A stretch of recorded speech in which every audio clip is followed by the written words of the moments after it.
Dans l'épisode précédent, je t'ai parlé du dialogue avec les équipes de soins et les médecins lorsque tu es aidant. Aujourd'hui, on va descendre d'un cran.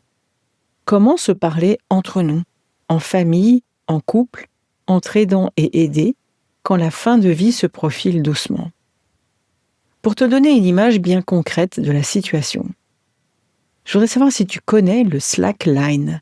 C'est ce sport d'équilibriste où tu marches sur une sangle tendue au-dessus du vide. Eh bien, pour moi, parler de la fin de vie, c'est un peu ça. Si tu y vas trop tôt, sans préparation, tu risques de tomber de haut et de casser le lien. Si tu vas trop vite, tu vas blesser la personne et tu refermes peut-être la seule porte ouverte. Et si tu attends trop, tu risques de regretter de ne pas avoir osé. Et pourtant, c'est souvent dans ces conversations-là que se loge la paix. Alors si tu veux apprendre à franchir le vide du point A au point B avec moi, écoute attentivement cet épisode jusqu'au bout et n'hésite pas à la fin à me dire ce que cela t'a le plus inspiré. Bienvenue dans la saison 5 de Sweet Papy Podcast. Et si je te disais que dans l'accompagnement de fin de vie de nos proches, il existe parfois des instants comme suspendus où tu découvres une force en toi que tu ne soupçonnais pas. Alors avant que mes souvenirs ne s'effacent, pendant 60 jours, j'espère devenir ton miroir.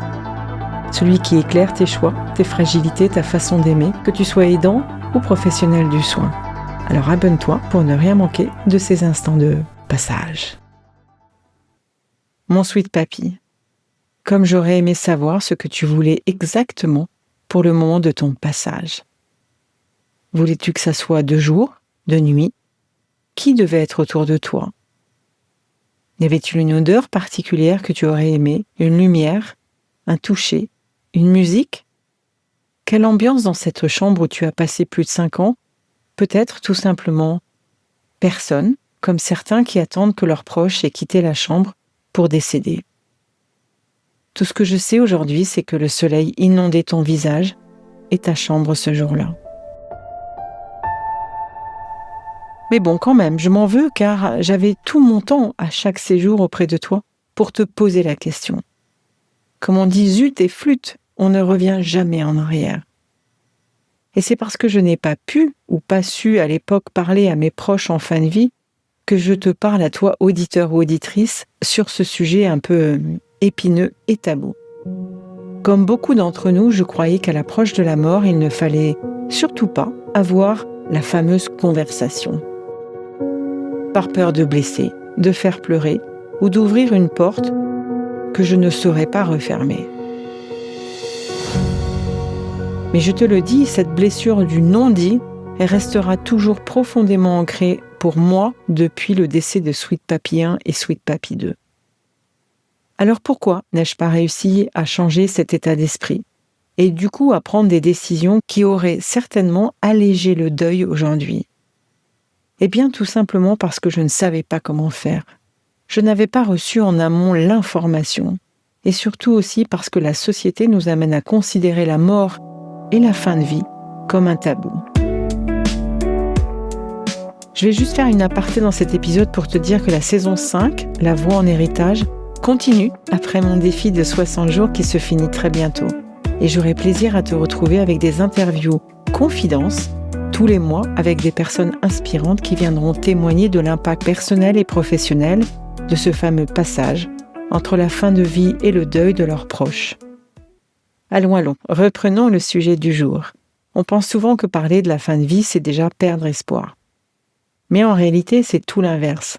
En parler, c'est redonner du pouvoir à chacun. Celui de choisir, de dire, d'être entendu.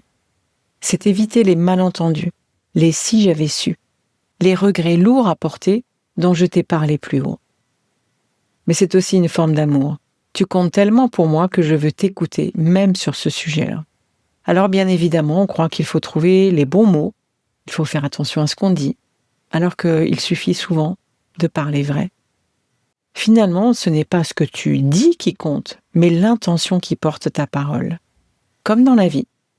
La parole juste n'est pas une question de formule, c'est une question de disponibilité intérieure. Et la clé d'un échange vrai en fin de vie, c'est de créer une alliance de sécurité émotionnelle. La plupart des gens n'imaginent pas à quel point le cerveau en fin de vie reste sensible à la tonalité, au silence et aux gestes doux. Alors en fait, les mots simples et sincères activent les circuits du lien et de la mémoire affective. Et souvent, le non-verbal, comme le regard, la main posée, la respiration, parle souvent plus fort que le langage. Ne te mets pas la pression pour provoquer une grande conversation. Il vaut mieux accepter son rythme, parce que ça, c'est déjà une preuve d'amour. Et l'authenticité ne consiste pas à tout dire, mais à dire vrai sans écraser la vérité de l'autre.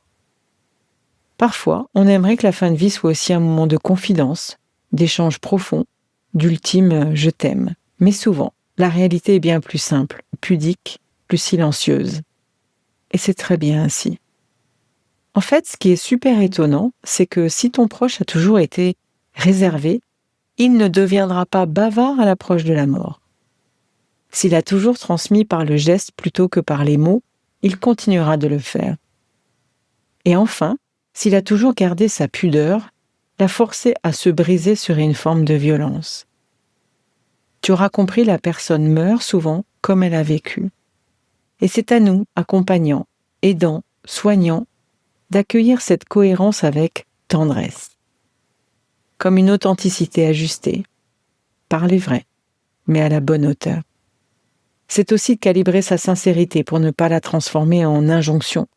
Ce n'est pas forcer la conversation, mais juste accompagner ce qui se dit déjà autrement. Par exemple, on peut dire « Je sais que tu n'aimes pas trop parler, alors je reste juste là, avec toi. » Ou alors « Je n'ai pas besoin que tu me répondes, j'ai juste besoin que tu saches que je t'aime. » Ces phrases ne demandent rien, elles offrent, elles laissent l'autre libre.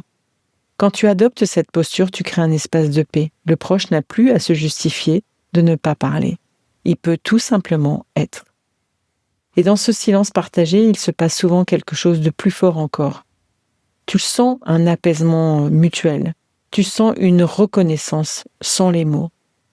En d'autres termes, la vérité du mourant, c'est son dernier territoire d'autonomie. Et quelque part, la respecter, c'est le plus beau cadeau qu'on puisse lui faire. Bien entendu, les disputes, les sermons, les gestes inappropriés entre nous dans la pièce, devant notre proche ou simplement à la personne, sont à bannir. Voilà, c'était notre moment du jour. Et puis j'aimerais te dire une citation pour une fois de Edgar Allan Poe, qui disait « Les frontières qui séparent la vie de la mort sont au mieux floues et incertaines. Qui pourrait dire vraiment où l'une finit et où l'autre commence ?» Donc, c'est dans ce flou qui nous laisse finalement de la place pour aimer que j'espère cet épisode t'aidera à oser aborder la fin de vie sans t'effrayer, trouver des mots justes ou assumer les silences, que ça t'aidera à apaiser ta peur de mal dire et surtout retisser du lien là où les mots semblaient impossibles. À demain! Si cet épisode t'a touché, inspiré ou donné des pistes pour mieux appréhender les imprévus de la vie, je t'invite à aller plus loin. N'hésite pas à t'abonner à Sweet Papy Podcast pour ne manquer aucun des prochains épisodes, remplis bien évidemment de bienveillance et d'histoires inspirantes. Et puis partage s'il te plaît cet épisode avec quelqu'un qui pourrait en tirer des enseignements précieux. Et surtout, si tu souhaites discuter de ton propre parcours d'aidant, échanger ou découvrir des ressources pour t'accompagner, n'hésite pas à réserver un appel découverte avec moi via le lien qu'il y a dans le descriptif de l'épisode. Sache que ton histoire, ton expérience et tes questions méritent d'être entendues. À très bientôt et prends soin de toi.